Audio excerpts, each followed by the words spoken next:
Evening and welcome to Tucker Carlson tonight. For the past 14 months, you have heard two main things about the war in Ukraine. The first is that the war in Ukraine is a war of national sovereignty. It is not a proxy battle between superpowers. Russia invaded Ukraine. That was immoral.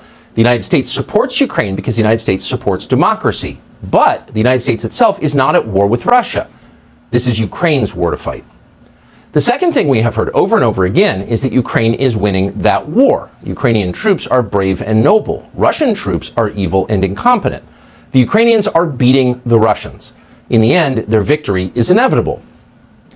Now, you're very familiar with these points because you have heard them every day since last February. You've heard them repeated by every power center in the United States, the Pentagon, the White House, the leaders of both parties in Congress, CEOs, and celebrities. And most insistently of all, you've heard them from virtually every single outlet along the entire spectrum of our national news media. These are the two essential themes of the war in Ukraine, and both of them are lies. We know that they're lies because late last week, leaked intelligence about the war in Ukraine began to appear on social media.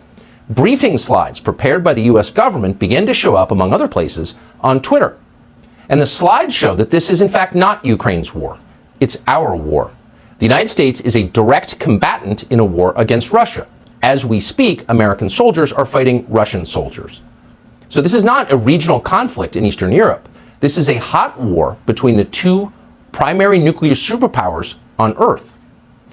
And yet this war has never been formally declared. It has not been authorized by Congress. And for that reason, this war is a violation of American law. It is a crime. The second thing we learned from these slides is that despite direct U.S. involvement, Ukraine is in fact losing the war. 7 Ukrainians are being killed for every Russian. Ukrainian air defenses have been utterly degraded. Ukraine is losing.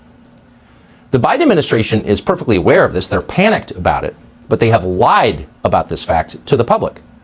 Just 2 weeks ago, for example, Secretary of Defense Lloyd Austin told the U.S. Senate that Russian military power is, quote, waning. In other words, Russia is losing the war. That was a lie. He knew it was when he said it, but he repeated it in congressional testimony. That is a crime. But Lloyd Austin has not been arrested for committing that crime. Instead, the only man who has been taken into custody, or likely ever will be, is a 21-year-old Massachusetts Air National Guardsman who leaked the slides that showed that Lloyd Austin was lying. He revealed the crimes, therefore he's the criminal. That's how Washington works. Telling the truth is the only real sin. Now, our news media exist and have constitutional protection precisely in order to push back against this grotesque standard. Their only job is to tell the truth.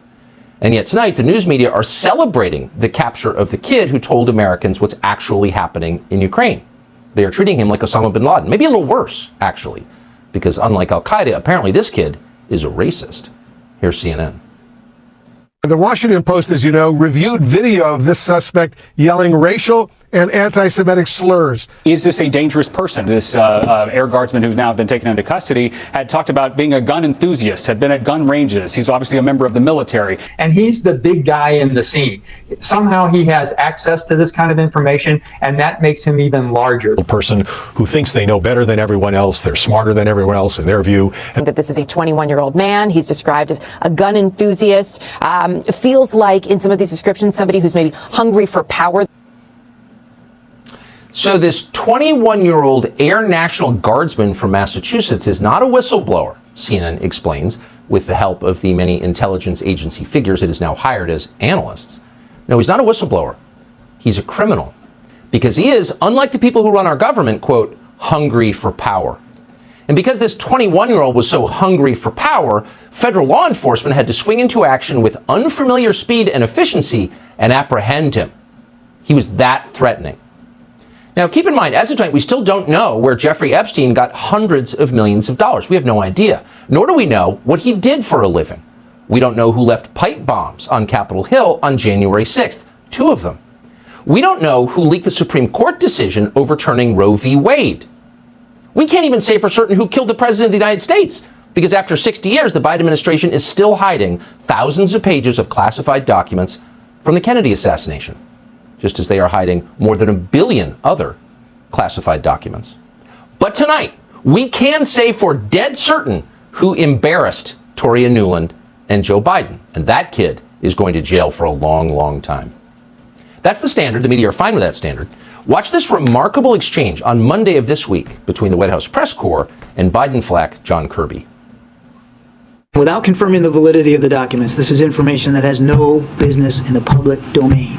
It has no business, if you don't mind me saying, on the pages of front pages of newspapers or on television. It is not intended for public consumption, and it should not be out there. So the fact that U.S. soldiers are fighting Russian soldiers in a war in Ukraine has no business in the public domain. The fact that the country we are backing and fighting alongside is losing, not winning, has no business in the public domain. You have no right to know what your government is doing in your name with your tax dollars and with the future of your children and grandchildren. You have no right to know. Shut up and stop asking relevant questions. Okay, said the media. And if you want to get really sick to your stomach, go pull a transcript from the Pentagon briefing today, where news reporters asked Flacks from the Pentagon, what are we going to do to keep information like this secret in the future? Not one question about the substance of the information. We're fighting a war against Russia directly? Really? Don't they have the largest nuclear arsenal in the world? Not one question. How can we help you keep it secret? Those were the questions. And not only are the media covering up the substance of the story, which is not who leaked it, but what he leaked, they're covering up the crimes committed to get you this information. The administration apparently used illegal surveillance techniques to identify this kid, apparently with the help of the Washington Post and the New York Times, who are its accomplices. They're not holding government accountable. They're helping government keep you from knowing what government is doing.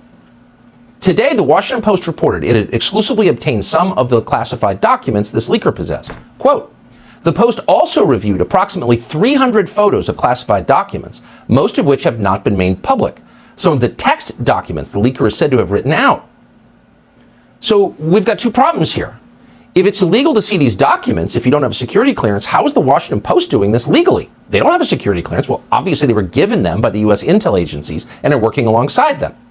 But the bigger problem is this is information that's relevant to the public in a so-called democracy. You can't lie about things that jeopardize our collective future and get away with it. And you certainly shouldn't be doing that with the assistance of the news media. The news media whose job it is to inform you of what your government is doing. But instead they are working actively late into the night to lie to you on behalf of their masters in permanent Washington. And by the way, just last week, the plan was to lie in an even more grotesque way and blame Russia for this. And we're quoting, Russia or pro-Russian elements are likely behind the leak of several classified U.S. military documents posted on social media that offer a partial month-old snapshot of the war in Ukraine, 3 U.S. officials told Reuters on Friday. Really? Who are these officials who lied to Reuters? And then Reuters just, of course, obediently reprinted their lies, as they always do. News agencies print what they are told to print by the intel agencies, no matter how ridiculous it is, no matter how much dignity and self-respect they exchange in return for doing it. So what's happening to this leaker now is what happens to anyone who contradicts the national security state and their obedient servants in the media. You go to prison so the media can continue to tell you lies. Here's MSNBC, for example, assuring its viewers that everything's just fine.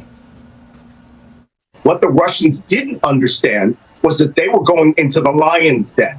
That kind of what we would say in the military, this force multiplied, made the Ukrainian army quite literally unbeatable. They are winning. Russia is going to lose this war. Every last person has said exactly what Malcolm just said. They're going to win this war. It's not a matter of if, but when.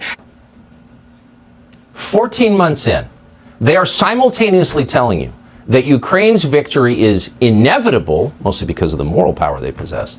But at the same time, you need to send tens or hundreds of billions of dollars more in advanced weapons systems to Ukraine to keep them from losing. What will they